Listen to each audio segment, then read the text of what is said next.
Do you know of any country in the Middle East that has nuclear weapons? Well, Helen Thomas always wanted answers from the President of the United States. Mr. President, when are you holding a news conference? As the White House correspondent for United Press International for 40 years and then as a columnist, Thomas confronted 10 presidents with bulldog persistence. Why did you really want to go to war? Thomas was born to Lebanese immigrants and grew up in Michigan. After college, she moved to Washington and in 1943 went to work as a writer for United Press. Her big break came in 1960 when she became the first woman reporter at the White House to cover the president, not just the First Lady. President, thank you. Thank you, Helen. She went on to be the first female president of the White House Correspondents Association and the first woman admitted to another Washington institution, the Gridiron Club.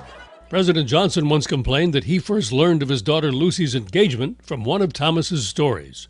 But her own engagement to Associated Press reporter Doug Cornell was only revealed after Pat Nixon spilled the beans to a room full of their colleagues.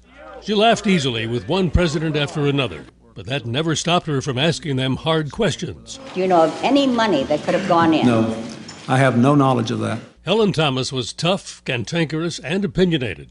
Her opinion ultimately got her in trouble. These people are occupied. A lifelong champion of the Palestinian cause, she said in an impromptu 2010 interview that Israel should get out of Palestine. After apologizing for the remark, she retired.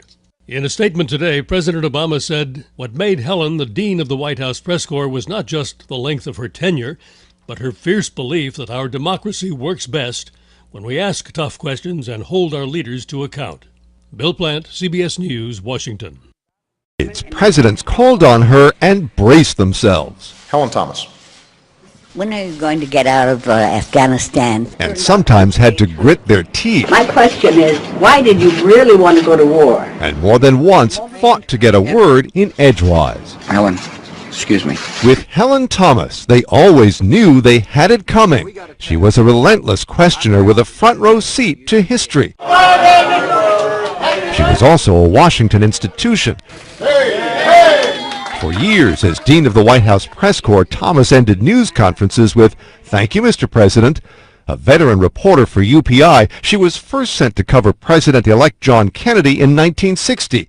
Over the years, she got to know lots of presidents and shattered barriers in the male-dominated press corps.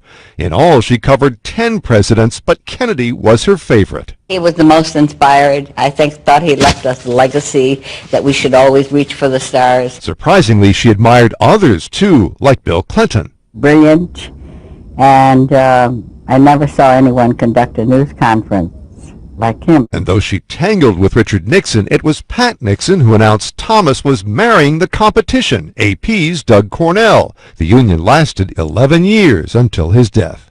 When UPI was sold in 2000, Thomas became a columnist and increasingly outspoken.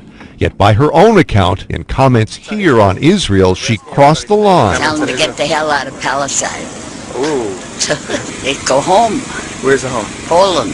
So the Jews, Germany. Thomas apologized, then retired. Not the end she would have chosen, to a groundbreaking career of making the high and mighty squirm. Press is a lot tougher the second term. It's reached the point I sometimes call on Helen Thomas just to hear a friendly voice. Mark Smith, The Associated Press, The White House. Helen Thomas, the veteran White House correspondent, died today. She was 92. Thomas was a pioneer when White House reporting was strictly a man's job. She paved the way for many other women to follow. Here's NBC's Andrea Mitchell. Ms. Thomas has the first question tonight. Our policy of not bombing North Vietnam may be undergoing a subtle change. What is our policy? For more than half a century, she was the first lady of the White House press corps, covering 10 presidents, making history herself. Born of Lebanese immigrant parents, Thomas landed a job with United Press International, a pioneer woman in a man's profession, not afraid of asking pointed questions. Who was to blame? Where did the buck stop? Her big break came covering JFK, closing press conferences with her trademark, "Thank you, Mr. President." I saw that Kennedy was really in a bind trying to answer a question, and he went on and on trying to find the answer. So then I got up and I said, President, thank you. he said, thank you. Thank you, Helen. And I had taken him off the hook. In 1974, she was named a bureau chief. This is the first time in history that a woman has been selected for that high post. We congratulate you. In 1971, Thomas married Douglas Cornell at the rival Associated Press. Now, Helen, I know that Nancy upstairs would die. She's watching on television if I didn't call on you in that pretty red dress. Thomas had strong opinions. The Clintons had suffered a lot on the campaign trail, and they had a lot of chips on their shoulders about the press. In later years, she became even more outspoken. Your decision to invade Iraq has caused the deaths of thousands of Americans and Iraqis. You know, I didn't want war. To assume I wanted war is just flat wrong, Helen. In all due respect. No longer in daily journalism, she drew criticism for taking sides on the Israeli-Palestinian conflict. But by then, she was already a legend. What do you want to have said about you in your time covering the White House? But she asked good questions. She asked why. She always had the first question and the last word, leaving the rest of us to say simply, thank you, Helen Thomas. In a statement tonight, the Obamas said that what made her the dean of the press corps was her fierce belief that democracy works best when we ask tough questions and hold leaders to account. Harry? And I know she was your dear friend, Andrea Mitchell. Thank you so much tonight.